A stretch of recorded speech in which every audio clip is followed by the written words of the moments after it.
بسم اللہ الرحمن الرحیم۔ ناظرین السلام علیکم۔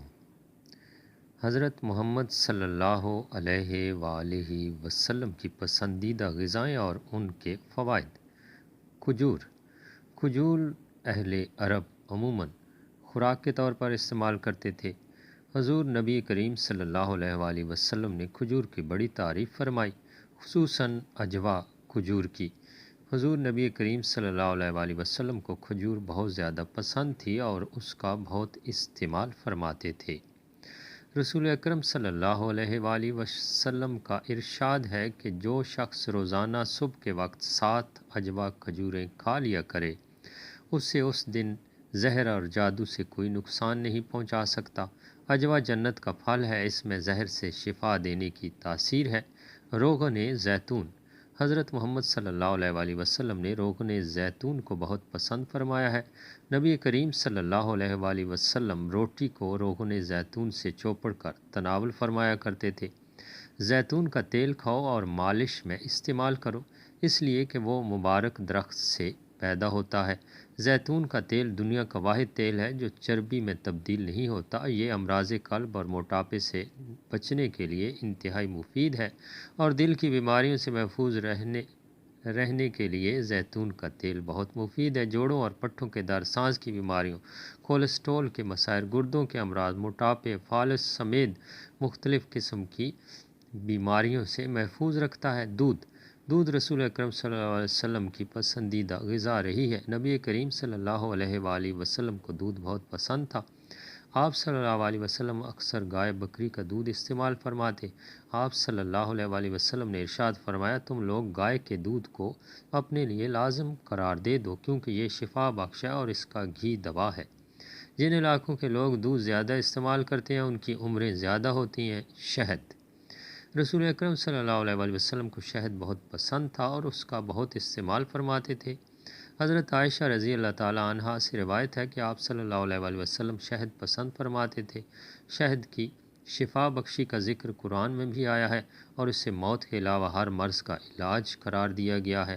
شہد کا استعمال جسم کو امراض سے محفوظ رکھتا ہے۔ تمام تر کاوشوں کے باوجود اب تک شہد کا متبادل تلاش نہیں کیا جا سکا۔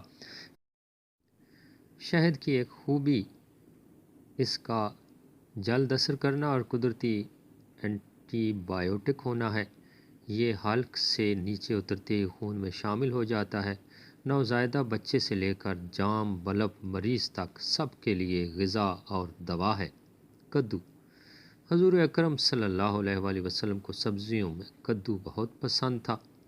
حضرت انس رضی اللہ تعالی عنہ سے حدیث مروی ہے کہ آپ صلی اللہ علیہ وآلہ وسلم کو ایک دعوت میں جو کی روٹی اور کدو گوشت کا شوربہ پیش کیا گیا۔ میں نے حضور نبی کریم صلی اللہ علیہ وآلہ وسلم کو دیکھا کہ پیالے کے کناروں سے کدو تلاش فرما کر تناول فرما رہے تھے۔ میں نے اس روز کے بعد ہمیشہ کدو کو پسند کیا۔ کدو زود ہضم، صحت بخش اور دماغی صلاحیتوں کو بڑھانے والا ہے۔ کدو مفرح قلب، جگر اور اعصاب کے لیے مفید سبزی ہے۔ جو کی روٹی۔ نبی کریم صلی اللہ علیہ وآلہ وسلم کی مرغوب غذاؤں میں جو بھی شامل ہے۔ حضرت محمد صلی اللہ علیہ وآلہ وسلم جو کی روٹی کو بہت پسند فرماتے تھے۔ حضور اکرم صلی اللہ علیہ وآلہ وسلم نے اپنی ساری زندگی میں کبھی بھی میدے کی روٹی تناول نہیں فرمائی۔ ابو داؤد میں حدیث ہے کہ آپ صلی اللہ علیہ وآلہ وسلم نے جو کی روٹی کا ٹکڑا لیا اور اس پر کھجور رکھی اور فرمایا کہ یہ اس کا سالن ہے اور تناول فرما لیا۔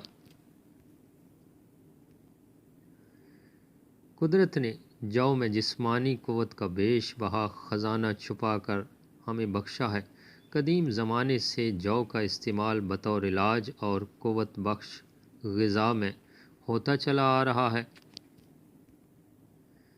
جو میں جسم کو توانائی بخشنے والے اجزاء کی خاصی مقدار پائی جاتی ہے، جو بلڈ پریشر کو فائدہ پہنچاتا ہے، حدت کو کم کرتا ہے، جوڑوں کے درد کو فائدہ پہنچاتا ہے، جو کہ زہریلے مادوں کو اخراج کرتا ہے۔ اس لیے محاذ سے سے چہرے کے دانوں اور اس سلسلے میں دوسری جلدی بیماریوں کو دور کرتا ہے۔ یہ ہمارے جسمانی صحت کے لیے ٹانک کا درجہ رکھتے ہیں۔ انہیں اپنی روزمرہ کی غذا میں شامل رکھیں اور صحت مند رہیں۔ سرکہ۔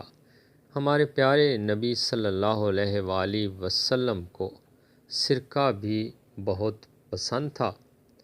آپ صلی اللہ علیہ وآلہ وسلم نے نہ صرف سرکے کو تناول فرمایا بلکہ اس کی تعریف بھی فرمائی۔ حدیث میں ہے کہ حضور اکرم صلی اللہ علیہ وآلہ وسلم نے ارشاد فرمایا ہے کہ سرکہ بھی کیسا بہترین سالن ہے۔ حضرت ام بانی رضی اللہ تعالی عنہا فرماتی ہیں کہ حضور نبی کریم صلی اللہ علیہ وآلہ وسلم میرے گھر تشریف لائے اور فرمایا کیا تیرے پاس کھانے کے لیے کوئی شے ہے؟ میں نے عرض کیا سوکھی ہوئی روٹی اور سرکہ کے سوا کچھ بھی نہیں۔ حضور اکرم صلی اللہ علیہ وآلہ وسلم نے فرمایا وہی لے آؤ۔ وہ گھر سالن سے خالی نہیں جس گھر میں سرکہ ہو۔ سرکے کا استعمال ذیابیطس اور خون میں گلوکوز کی مقدار کو درست کرنے کے لیے فائدہ مند ہوتا ہے۔ سرکے کا کھانے میں استعمال اس احساس کو بڑھا دیتا ہے کہ اب بھوک نہیں، یعنی انسان کم کھاتا ہے اور اس طرح نظام انہضام بہتر رہتا ہے۔ گوشت۔ گوشت آپ صلی اللہ علیہ وآلہ وسلم کی مرغوب غذا تھی۔ حضرت صلی اللہ علیہ وآلہ وسلم نے فرمایا دنیا اور جنت دونوں جگہ سب کھانوں کا سردار گوشت ہے۔ حضور اکرم صلی اللہ علیہ وآلہ وسلم نے شوربے والا اور بھنا ہوا گوشت شوق سے تناول فرمایا۔